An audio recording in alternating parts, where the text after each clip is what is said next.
আসসালামু আলাইকুম। আতকিয়া আদিবা চৌধুরী স্বাগত জানাচ্ছি এনটিভির মধ্যরাতের খবরে। ক্রাউন সিমেন্ট শিরোনাম দেখছিলেন, এবার পুরো খবর।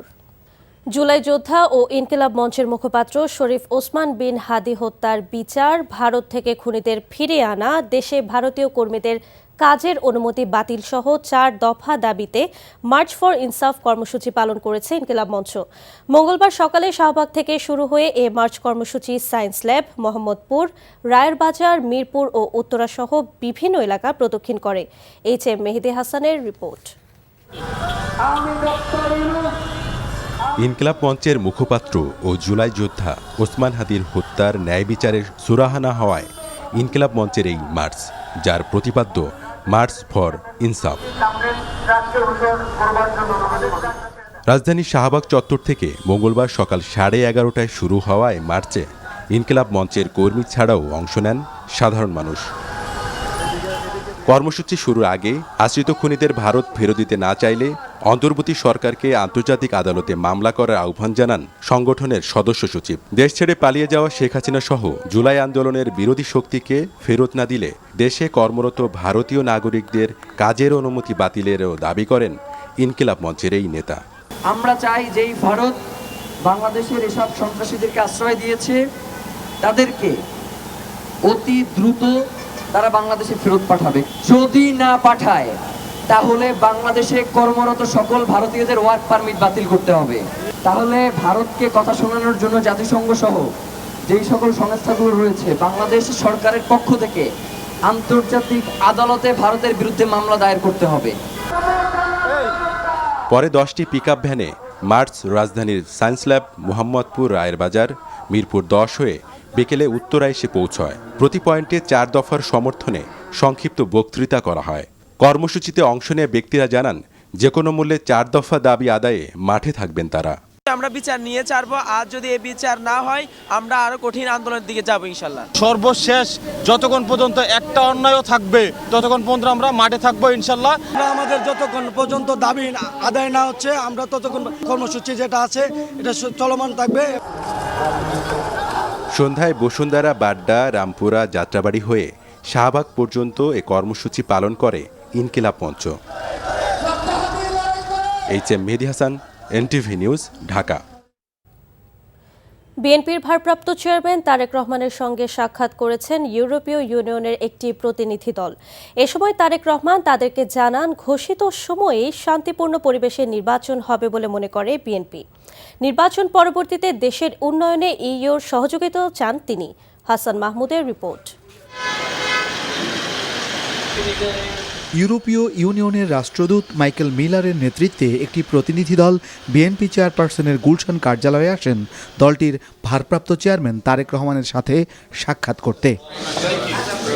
প্রতিনিধি দলের সাথে ত্রয়োদশ জাতীয় সংসদ নির্বাচন প্রসঙ্গ সহ বিভিন্ন বিষয়ে আলোচনা হয়। এ সময় তারেক রহমান ইইউ প্রতিনিধি দলকে জানান, বিএনপি সবসময় শান্তিপূর্ণ নির্বাচন চায়। এবারের সংসদ নির্বাচনে ইইউ বড় সংখ্যক পর্যবেক্ষক দল পাঠানোর বিষয়টিও আলোচনায় স্থান পায়।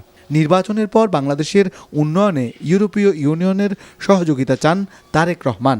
আমাদের ভারপ্রাপ্ত চেয়ারম্যান সাহেব অত্যন্ত স্পষ্টভাবে বলেছেন যে এই নির্বাচনটা যত দ্রুত সম্ভব করার দাবিটা মূলত আমাদেরই ছিল।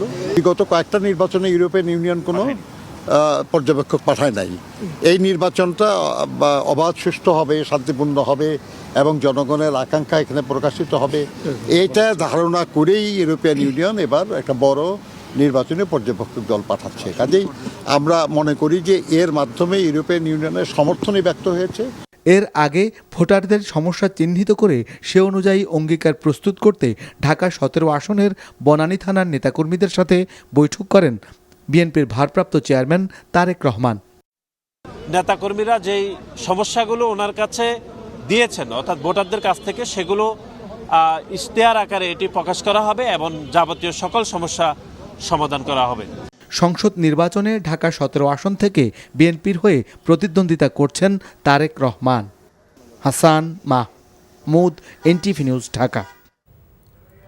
সংসদ নির্বাচনে মনোনয়নপত্র বাছাইয়ে রিটার্নিং কর্মকর্তাদের সিদ্ধান্তের বিরুদ্ধে দ্বিতীয় দিনে ১২২ জন সহ ২ দিনে আপিল করেছে ১৬৪ জন। এদিকে নির্বাচন কমিশন ও প্রশাসনের বিরুদ্ধে পক্ষপাতমূলক আচরণের অভিযোগ করেছে এনসিপি। জাতীয় পার্টি নির্বাচনে অংশ নেয়ার বিষয়েও আপত্তি জানিয়েছে দলটি। ওদিকে নির্বাচনে পোস্টাল ভোটের জন্য নিবন্ধন করেছে ১৫ লাখের বেশি প্রবাসী। শিউলি রায়ের রিপোর্ট।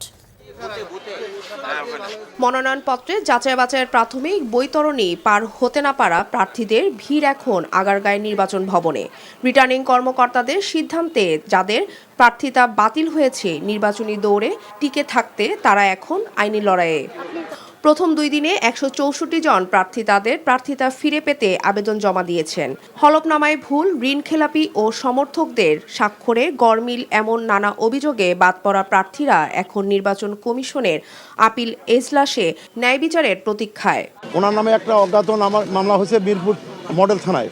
প্রার্থীর বাড়ি কুড়িগ্রাম। ইনি ওই মামলা সম্পর্কে কিছু জানেন না। সংশোধন ওখানেই করা যেতে পারতো, কিন্তু কেন সেটা আমাদেরকে এই ঝামেলা পোহাতে হলো। এদিকে মনোনয়ন যাচাই বাছাই ইসির পক্ষপাতিত্বমূলক আচরণের পাশাপাশি প্রশাসন একদিকে হেলে পড়েছে বলে অভিযোগ করেছেন এনসিপির মুখপাত্র আসিফ মাহমুদ সজীব ভুঁইয়া। জাতীয় পার্টি নির্বাচনে অংশ নেওয়ার বিষয়ে আপত্তি তুলেছেন তিনি। অভিযোগ আছে ইসলামী আন্দোলনেরও। জাতীয় পার্টির নির্বাচনে অংশগ্রহণ করার বিষয়ে আমাদের দলের পক্ষ থেকে এক ধরনের কনসার্ন ছিল যে আমরা চাই না যে ফ্যাসিবাদের যারা দোষর আছেন এবং বিগত ফ্যাসিবাদকে যারা বিভিন্ন উপায়ে বৈধতা দিয়েছেন তারা যেন কোনোভাবেই এই নির্বাচনে অংশগ্রহণ না করতে পারেন। 2-1টি রাজনৈতিক দলের প্রধান তারা ভিভিআইপি প্রটোকল পাচ্ছে। এটা জনমনে নিয়ে বিভিন্ন রকম প্রশ্ন আছে এবং এটা লেভেল প্লেইং ফিল্ডের জন্য অন্তরায়।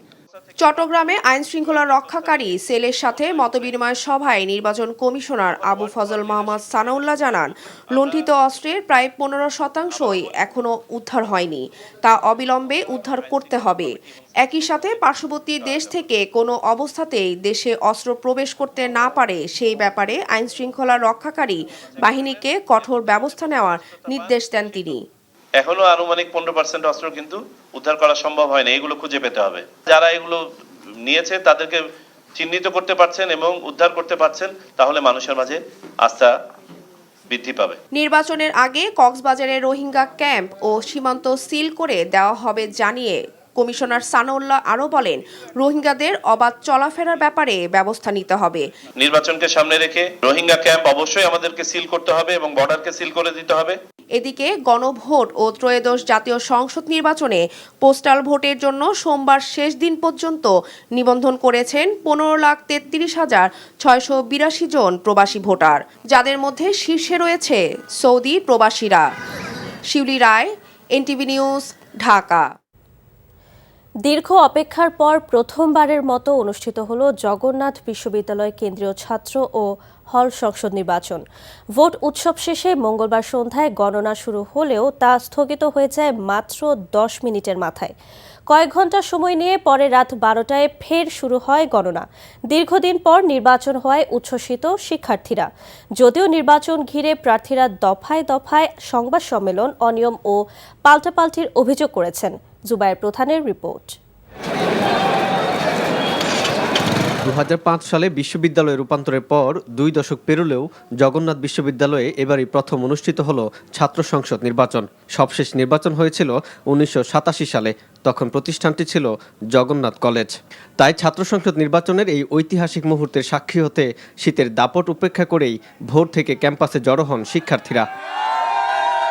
নির্বাচন ঘিরে উৎসবের আমেজ ছড়িয়ে পড়ে পুরো ক্যাম্পাস জুড়ে। আজকে আমাদের বলা হচ্ছে যে যৌবনের প্রথম ভোট, যোগসু। একটা উৎসব মুখর একটা অবস্থা, মানে প্রচুর এনজয় করছি আমরা সবাই। শিক্ষার্থীদের দাবিগুলো যারা সামনে উপস্থাপন করবে আমরা তাদেরকেই ভোট দিয়ে আগায় রাখবো।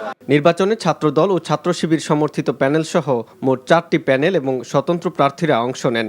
কেন্দ্রীয় সংসদে ভিপি পদে 12 জন, জিএস পদে 9 জন এবং এজিএস পদে প্রতিদ্বন্দ্বিতা করেন 8 জন প্রার্থী। নির্বাচনী উৎসবের মাঝেই আচরণবিধি লঙ্ঘন নিয়ে পাল্টাপাল্টি অভিযোগ তোলেন প্রধান দুটি ছাত্র সংগঠন, ছাত্রদল ও ছাত্র শিবির। আমরা দেখেছি যে অদম্য জবিয়ান ঐক্য নামে যে প্যানেলটা আছে সেই প্যানেলের টোকেন নাম্বার ভোট কেন্দ্রে আছে। এই টোকেন ভোট কেন্দ্রে ঠিকই যায়, অন্য প্যানেলের টোকেন ভোট কেন্দ্রে যাইতে পারব না, এরকম দ্বিচারিতামূলক আচরণ আমরা এই নির্বাচন কমিশন থেকে আশা করি না। শিক্ষার্থীদেরকে ম্যানিপুলেট করছে ভোট দেওয়ার জন্য, এমনকি আমাদের নারী শিক্ষার্থীদের কাছ থেকে যে ভোটের যে চিরকুট ছিল আমাদের শিবির প্যানেলের, এটা পর্যন্ত তারা কেড়ে নিচ্ছে। কিন্তু নির্বাচন কমিশন বরাবরের মতোই তারা দায় সারার কথা বলছে। এদিকে আচরণবিধি লঙ্ঘনের অভিযোগ তুলে বিশ্ববিদ্যালয়ের শিক্ষক ও নির্বাচন পর্যবেক্ষক অধ্যাপক ডক্টর মোহাম্মদ বিলাল হোসেন সংবাদ সম্মেলন করেন। তিনি কেন্দ্রের ভেতরে ছাত্রদলের পোলিং এজেন্টদের ভোটার স্লিপ বিতরণের অনিয়মের অভিযোগ তোলেন। নির্বাচন কমিশনের কাছ থেকে কিভাবে এই সংশ্লিষ্ট প্রার্থীদের কাছে গেল, তারা এই লিস্ট করে কেন্দ্রে ঢুকিয়ে দিয়েছে। এটি যারা এই লিস্ট সরবরাহ করেছে তাদের ব্যাপারেও অ্যাকশন গ্রহণ করতে হবে। নির্বাচন ঘিরে পুরো ক্যাম্পাস জুড়ে ছিল আইন শৃঙ্খলা রক্ষা বাহিনীর বাড়তি সতর্কতা। জুবায়ের প্রধান, এনটিভি নিউজ, ঢাকা। মালয়েশিয়ায় বর্ণিল বিজয় উৎসবের আয়োজন করে এনটিভি দর্শক ফোরাম। জমকালো উৎসবের পাশাপাশি ছিল গ্লোবাল স্টার অ্যাওয়ার্ড অনুষ্ঠান।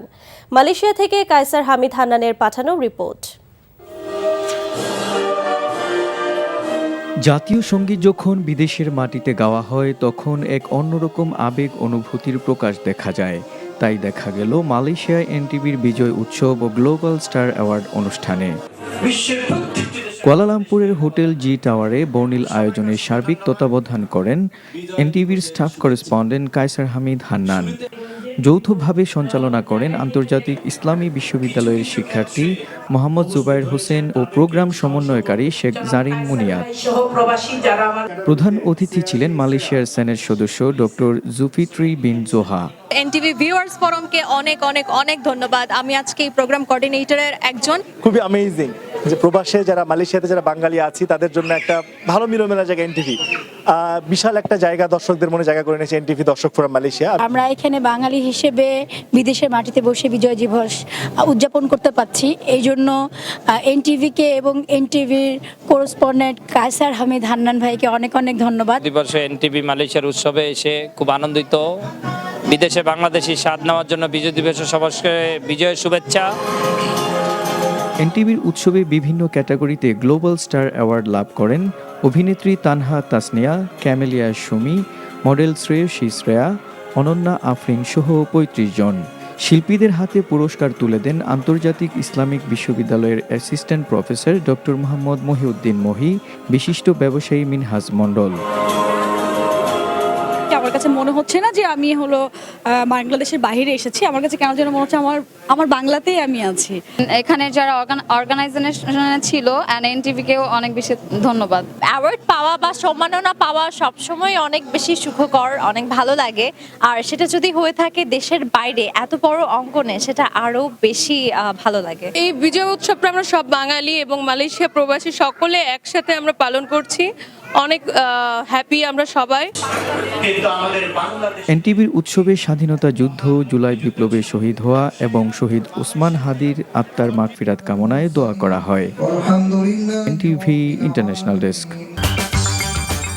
এই ছিল মধ্যরাতের খবরে। এই খবরের ভিডিও সহ আপডেট জানতে ভিজিট করুন এনটিভি অনলাইন www.ntvbt.com।